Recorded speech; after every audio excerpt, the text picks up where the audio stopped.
ಬಂದಿರುವಂತಹದ್ದು 2 of sorts ಬಂದಿದೆ. ಕೆಲವೊಂದು indecision ಅಲ್ಲಿ ಇರುವಂತಹದ್ದು, ಯಾವುದೇ ರೀತಿಯ ಡಿಸಿಷನ್ ಅನ್ನ ಮಾಡಕ್ ಆಗ್ದಿರಾ ಅಥವಾ ಕೆಲವೊಂದು ಡಿಸಿಷನ್ ನ ಮಾಡ್ದಿರಾ ನೀವು ಸುಮ್ಮನೆ ಇರುವಂತಹದ್ದು ರೆಪ್ರೆಸೆಂಟ್ ಆಗ್ತಾ ಇದೆ ಬಾಟಮ್ ಆಫ್ ದ ಡಕ್ ಅಲ್ಲಿ. ನಿಮ್ಮ ಲವ್ ಲೈಫ್ ನ ವಿಚಾರದಲ್ಲಿ ರೀಸೆಂಟ್ ಪಾಸ್ಟ್ ನಲ್ಲಿ ಕೆಲವೊಂದು ರೀತಿಯ ಎಂಡಿಂಗ್ ಗಳಾಗಿರುವಂತಹದ್ದು, ಲವ್ ಲೈಫ್ ನ ವಿಚಾರದಲ್ಲಿ ಕೆಲವೊಂದು ರೀತಿಯ ಡಿಸ್ಟರ್ಬೆನ್ಸ್ ಗಳಾಗಿರುವಂತಹದ್ದು, ಅವ್ಯವಸ್ಥೆಗಳಾಗಿರುವಂತಹದ್ದು, ಸಮಾಧಾನ ಇಲ್ಲದೆ ಇರುವಂತಹದ್ದು ರೆಪ್ರೆಸೆಂಟ್ ಆಗ್ತಾ ಇದೆ. ಯಾಕೆ ಅಂದ್ರೆ ಲವ್ ಲೈಫ್ ನ ವಿಚಾರದಲ್ಲಿ ಯಾವುದೇ ರೀತಿಯ ಪಾಸಿಟಿವ್ ಬದಲಾವಣೆಗಳು ಆಗುತ್ತಾ ಅನ್ನುವಂತಹದ್ದು ನೀವು ಪಾಸ್ಟ್ ನಲ್ಲಿ ನೀವು ನಿಮ್ಮ ಲವ್ ಲೈಫ್ ನಲ್ಲಿ ನೀವು ಆಲೋಚನೆಯನ್ನ ಮಾಡಿದ್ದೀರಿ. ಕೆಲವೊಂದು ಬದಲಾವಣೆಗಳಾಗುವಂತ ಸಾಧ್ಯತೆಗಳಿದೆಯಾ ಅಂತ. ಆದ್ರೆ ಎಂಡಿಂಗ್ ಗಳಾಗಿರುವಂತಹದ್ದು ಯಾವುದೇ ರೀತಿಯ ಸರಿ ಹೋಗ್ತಿಲ್ದೇ ಇರುವಂತಹದ್ದು ರೆಪ್ರೆಸೆಂಟ್ ಆಗ್ತಾ ಇದೆ. ತುಂಬಾ ಆಲೋಚನೆಯನ್ನ ಮಾಡಿರುವಂತಹದ್ದು ನಿಮ್ಮ ಲವ್ ಲೈಫಿನ ವಿಚಾರವಾಗಿ ನಿದ್ರಾಹೀನತೆಗಳಾಗಿದೆ. ಕೆಲವೊಂದು ರೀತಿಯ ಸ್ಟ್ರೆಸ್ಸಿಗೆ ಒಳಗಾಗಿರುವಂತಹದ್ದು ನಿಮ್ಮ ರೀಸೆಂಟ್ ಪಾಸ್ಟಿನಲ್ಲಿ ನಡೆದಿರುವಂತಹದ್ದು. ಲವ್ ಲೈಫಿನ ವಿಚಾರವಾಗಿ ಯಾವುದೇ ರೀತಿಯ ಅಂತ ಸಮಾಧಾನದ ಏನು ನಿಮ್ಗೆ ನಡೆದಿಲ್ಲ. ಆ ಕಾರಣಕ್ಕೆ ನಿಮ್ಗೆ ಕೆಲವೊಂದು ವಿಚಾರಗಳನ್ನ ಡಿಸಿಷನ್ ನ ತಗೊಳ್ಳುವಂತಹದ್ದು, ಡಿಸೈಡ್ ಅನ್ನ ಮಾಡುವಂತಹದ್ದು ನಿಮ್ಗೆ ಕಷ್ಟ ಆಗ್ತಾ ಇರೋದು. ನೀವು ಪ್ರೆಸೆಂಟ್ ಸಿಚುವೇಶನ್ ಅಲ್ಲಿ ಬರುವಂತಹ ಆಫರ್ಗಳನ್ನ ನೀವು ಏನ್ ಮಾಡ್ತಾ ಇದ್ದೀರಾ ಅಂದ್ರೆ ರಿಜೆಕ್ಟ್ ಮಾಡ್ತಾ ಇದ್ದೀರಾ ಅಥವಾ ಮಿಸ್ ಮಾಡ್ಕೋತಾ ಇದ್ದೀರಾ. ಕೆಲವೊಂದು ಆಪರ್ಚುನಿಟೀಸ್ ಗಳು ಬಂದ್ರೂ ಕೂಡ ಅದರ ಬಗ್ಗೆ ನೀವು ಕರೆಕ್ಟ್ ಆಗಿ ಗಮನವನ್ನ ಕೊಡ್ತಾ ಇಲ್ಲ. ಯಾಕೆ ಕೊಡ್ತಾ ಇಲ್ಲ? ನಿಮ್ಗೆ ಗೊತ್ತಾಗ್ತಿಲ್ಲ ಏನ್ ಮಾಡ್ಬೇಕು. ಅದಕ್ಕೋಸ್ಕರ ನೀವ್ ಏನ್ ಮಾಡ್ತಿದ್ದೀರಾ, ಎಂಡಿಂಗ್ ಆದಂತಹ ಆಫರ್ಗಳಿರ್ಬೋದು ಅಥವಾ ಬೇರೆ ಯಾವುದೇ ಆಫರ್ಗಳಿರ್ಬೋದು ಬಂದ್ರೆ ಅದನ್ನ ನೀವು ಗಮನನೇ ಕೊಡದೇ ಇರುವಂತಹದ್ದು. ಯಾವುದೋ ಕೆಲವು ವಿಚಾರ ನಿಮ್ಮ ಲವ್ ಲೈಫ್ ನ ವಿಚಾರವಾಗಿ ಕೆಲವೊಂದು ರೀತಿಯ ಮತ್ತಷ್ಟು ಮುಂತಾದ ಅಂದ್ರೆ ರಿವ್ಯಾಲ್ಯೂಯೇಷನ್ ಅನ್ನ ಮಾಡ್ತಾ ಇರುವಂತಹದ್ದು ಪ್ರೆಸೆಂಟ್ ಆಗ್ತಾ ಇದೆ. ಪ್ರೆಸೆಂಟ್ ಅಲ್ಲಿ ನಾನು ಯಾವುದೇ ಆಫರ್ ಅನ್ನ ತಗೊಳ್ಳುವಂತ ಸ್ಥಿತಿಯಲ್ಲಿ ಇಲ್ಲ ಅನ್ನುವಂತ ರೀತಿಯಲ್ಲಿ ನೀವು ಆಫರ್ಗಳನ್ನ ಮಿಸ್ ಮಾಡ್ಕೊಳ್ಳುವಂತಹದ್ದು ಅಥವಾ ರಿಜೆಕ್ಟ್ ಮಾಡುವಂತಹದ್ದು ರೆಪ್ರೆಸೆಂಟ್ ಆಗ್ತಾ ಇದೆ.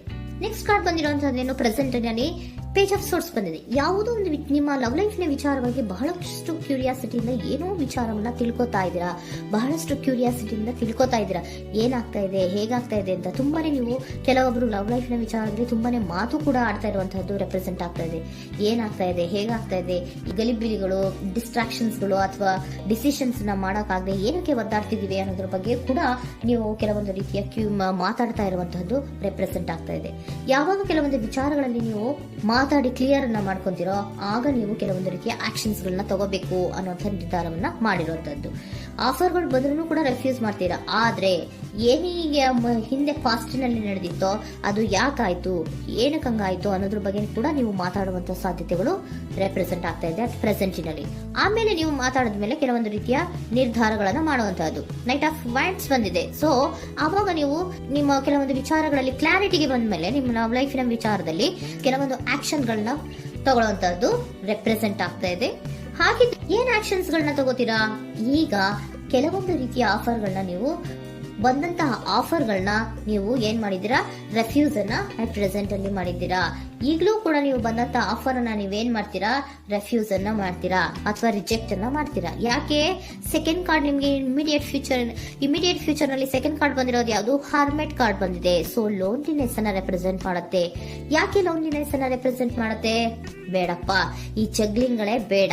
ತುಂಬಾ ಜಗ್ಲಿಂಗ್ ಇದೆ ನಿಮ್ಮ ಲವ್ ಲೈಫ್ ನ ವಿಚಾರದಲ್ಲಿ. ಕೆಲವೊಬ್ಬರಿಗೆ ತುಂಬಾ ಜಗ್ಲಿಂಗ್ ಇದೆ. ಯಾವಾಗ್ಲೂ ಬ್ಯಾಲೆನ್ಸ್ ಅನ್ನ ಮಾಡ್ತಾ ಇರ್ಬೇಕು.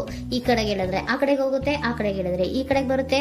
ಯಾವ ಕಡೆ ಅಂತ ಮಾಡೋದು ಅನ್ನುವಂತಹ ಆಲೋಚನೆಯನ್ನ ಮಾಡ್ತಾ ಇರುವಂತದ್ದು.